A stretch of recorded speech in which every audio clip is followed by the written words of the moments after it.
Mwenyekiti. Salama kaka?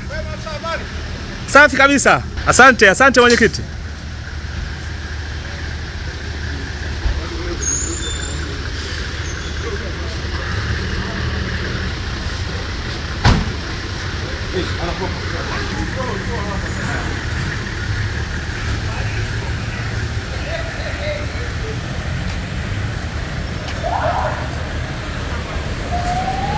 Nimefika hapa Mahakama Kuu ya Tanzania leo tarehe 2 mwezi wa 6.